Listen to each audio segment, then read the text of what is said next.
On individualism, East and West, one of my YouTube subscribers asked me to give a short talk on the difference between individualism in England and the Anglosphere and in China and Asia. And this seems to be a very interesting topic, a very large topic, but related to my earlier work on the origins of English individualism and other books. I'll try and keep it very simple. The degree of individualism is on a continuum. By individualism, I mean the relationship between the single person, the individual, and the wider group or society. And at one extreme of the continuum, the individual is completely blended in with the group. He or she has no separate existence apart from the group. Every decision she makes is embedded within wider considerations of the group.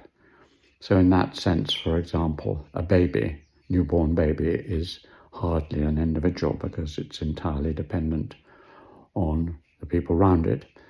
And in that sense, extreme communist societies are reputedly very anti-individualist because the communal good, the commune, that is what communism really means. Everything's shared and everything is in common, and the individual has no rights or privileges against the group. So that is one far extreme of individualism, a complete embedding and absence thereof. At the other end of the continuum is a society where the individual has hardly any connections with anybody else. They have extreme individual rights and power, and very little control is put on them by the political system, the social system, their family, anyone else. They just act as lonely individuals.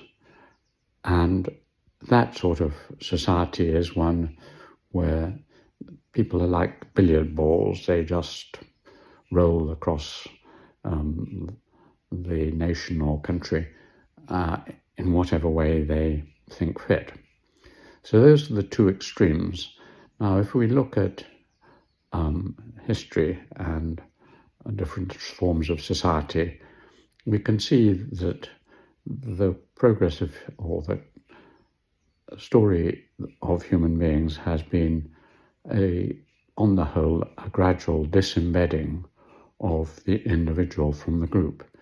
In hunter-gatherer groups, in tribal groups, in early peasant societies, the individual is very largely embedded within wider structures, usually of a family type, but also villages and other organizations. And that continued in most civilizations and societies until quite recently. My argument in the origins of English individualism is that the English have been peculiar in that from, as I later extended it, from the Anglo-Saxons to the present, the English have been strangely individualistic. That is to say, the legal system gave them strong individual rights, both men, women, and even children. The religion, particularly when it became Protestant, gave them very strong individual relations directly with God. The economic system gave them a great deal of individualism and ability to act on the market as single individuals who earned money, spent it, owned it, private property, all those sort of things. And the political system also gave them a great deal of individual autonomy. And finally, that they broke away from their families young, leaving home, going and working for other people or going through education. So the English have been pretty individualistic for hundreds of years, and that continues. The other and looking at Asia, and particularly China, the traditional Chinese system for some thousands of years was basically fairly fully embedded. A woman had really very few separate rights from her family, and even men in the Confucian system were embedded in very strong relations with their parents and their siblings, and likewise they were embedded to a large extent within the peasant village. And so free individual rights against the group were not very strongly developed in traditional China, and the same within a caste system in India and elsewhere. So that has all changed, of course. Now, in the last 2 generations, 30, 40 years, China has become much more individualistic. The rights of individuals, and particularly women, children and others, have been propped up. And although it's still a society where, in the end, the individual is very much aware of the group and the group pressures, has to act in conformity with these groups, and hence seems to have less personal autonomy than we would be used to in the West, in Western Europe. There is a growth of a lot of individual autonomy, and my young Chinese friends in their 20s, 30s, 40s are very individualistic people. And indeed, in other respects, the Chinese have always been pretty mobile and individualistic. But this is much more so now. So the gap between the East and the West has narrowed hugely. Now, if you look at that continuum, at the center, on the middle of it, is the English. The English were always very individualistic, and yet there were strong bounds on that individualism. They had many rights, but they had many responsibilities too. They were embedded within a class system which allocated property and wealth and power to people, so they were hemmed in by class. There were local government was powerful, the local community was powerful, so that although they appeared to be free riders in the system, they were actually, there was a very strong balance between individual power and the wider society. And that is sort of summarized by what I learned in my education going through middle-class schooling, that basically English life is a balance between individualism and the collective. The prime case where I learnt this was, of course, in games and sports, where in a football team you should be full of initiative, you should take the ball, you should run with it, and so on. But if you become too individualistic and hang on to it too long, then you will be reprimanded. So you should learn to play with others, work as a team, work as a collective. And so English society as a whole, whether it's in a job, in my college in Cambridge, or in a football team, is a mixture of personal power and group responsibilities and team playing.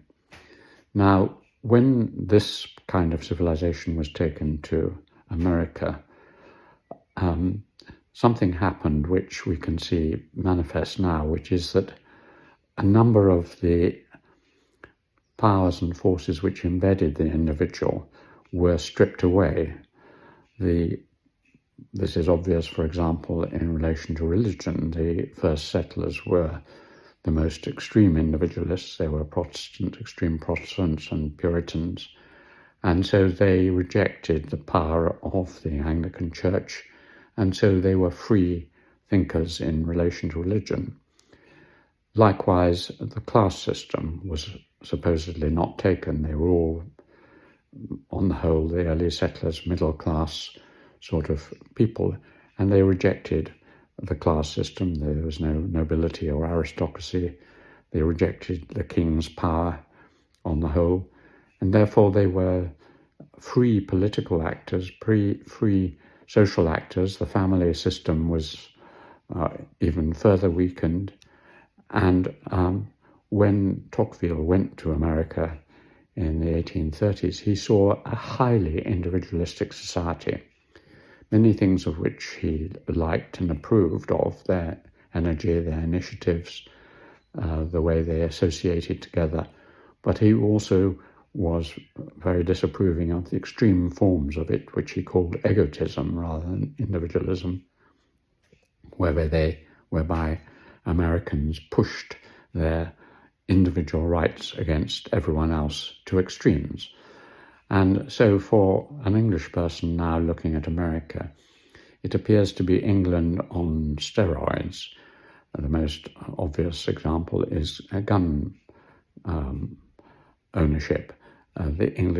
We English said it was against the general interest that individuals carried guns or weapons, except in certain particular situations. And so it was prohibited, as were many other things that inhibited the individual. So the English were much less individualistic in that respect, whereas America proclaims not only the individual has the right to say what they like, freedom of speech, what weapons they carry, what economic transactions they do, etc.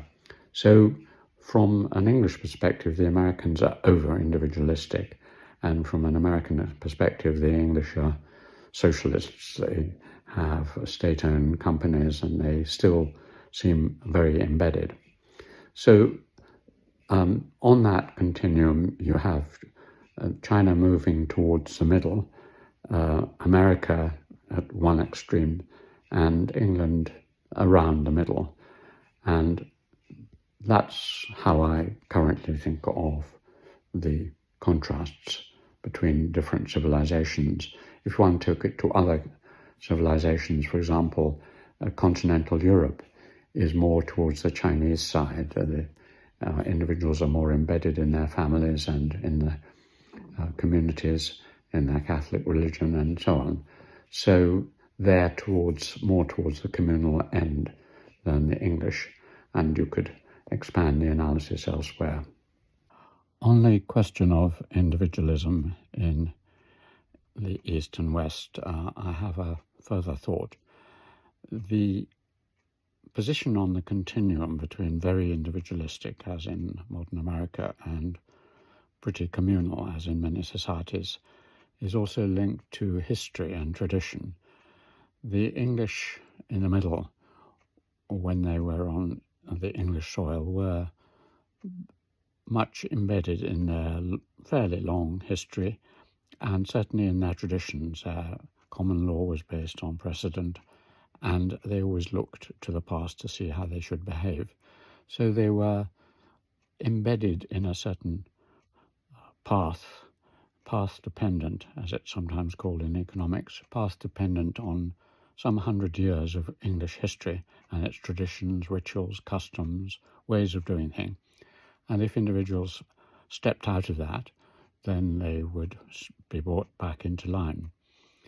The situation when these settlers went to America, of course, was that all that was broken. They had the traditions and customs in their mind, but it wasn't around them in the same way.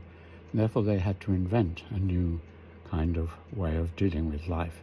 And that, I think, made them much more individualistic. A second part of this was that in England, you were following the customs and traditions of agriculture and industry and whatever you were doing. And the rules were all fairly well laid out, and the parameters. When you went to America, it was entirely, or so it was thought, terra nullius, nothing there, except, of course, a lot of the natives who you brushed aside. But it was a frontier society. It was a pioneering society. And that spirit of us or me against the wilderness, the forests and the animals and the natives, I think gives America again another early flavor of a much more individualized kind of world.